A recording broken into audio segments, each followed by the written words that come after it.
सुंदरता का मूल्य। एक अति सुंदर महिला ने विमान में प्रवेश किया और अपनी सीट की तलाश में नजरें घुमाई। उसने देखा कि उसकी सीट एक ऐसे व्यक्ति के बगल में है जिसके दोनों ही हाथ नहीं हैं। महिला को उस अपाहिज व्यक्ति के पास बैठने में झिझक हुई। उस सुंदर महिला ने एयर होस्टेस से बोला, मैं इस सीट पर सुविधापूर्वक यात्रा नहीं कर पाऊंगी क्योंकि साथ की सीट पर जो व्यक्ति बैठा हुआ है उसके दोनों हाथ नहीं हैं। उस सुंदर महिला ने एयर होस्टेस से सीट बदलने हेतु आग्रह किया। असहज हुई एयर होस्टेस ने पूछा, मैम क्या मुझे कारण बता सकती हैं?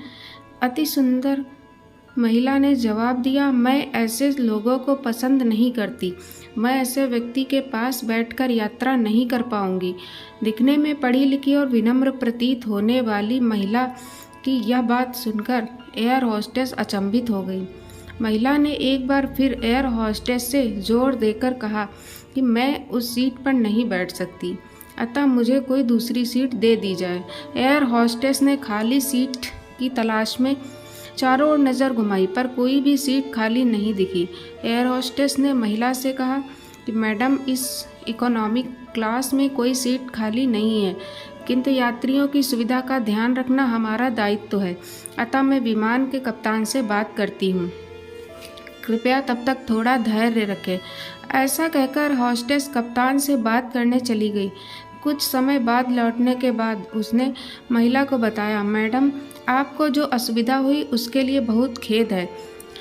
इस पूरे विमान में केवल एक सीट खाली है और वह प्रथम श्रेणी में है।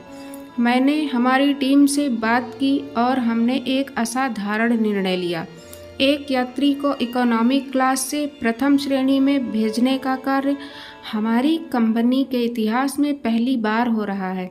सुंदर महिला अत्यंत प्रसन्न हो गई, किंतु इसके पहले कि वह अपनी प्रतिक्रिया व्यक्त करती और एक शब्द भी बोल पाती, एयर होस्टेस उस अपाहिज और दोनों हाथ विहीन व्यक्ति की ओर बढ़ गई और विनम्रतापूर्वक उनसे पूछा, सर, क्या आप प्रथम श्रेणी में जा सकेंगे? क्योंकि हम नहीं चाहते कि आप एक अशिष्ट यात्री के साथ यात्रा करके परेशान हों। यह बात सुनकर सभी यात्रियों ने ताली बजाकर इस निर्णय का स्वागत किया। वह अति सुंदर दिखने वाली महिला तो अब शर्म से नजरें ही नहीं उठा पा रही थी। तब उस अपाहिज व्यक्ति ने खड़े होकर कहा, मैं एक भूतपूर्व सैनिक हूँ और मैंने एक ऑपरेशन के दौरान कश्मीर सीमा पर हुए बम विस्फोट में अपने दोनों हाथ खोए थे। सबसे पहले जब मैंने इन देवी जी की चर्चा सुनी तब मैं सोच रहा था कि मैंने भी किन लोगों की सुरक्षा के लिए अपनी जान जोखिम में डाली और अपने हाथ खोए, लेकिन जब आप सभी की प्रतिक्रिया देखी तो अब अपने आप पर गर्व महसूस हो रहा है कि मैंने अपने देश और देशवासियों की खातिर अपने दोनों हाथ खोए। और इतना कहकर वह प्रथम श्रेणी में चले गए।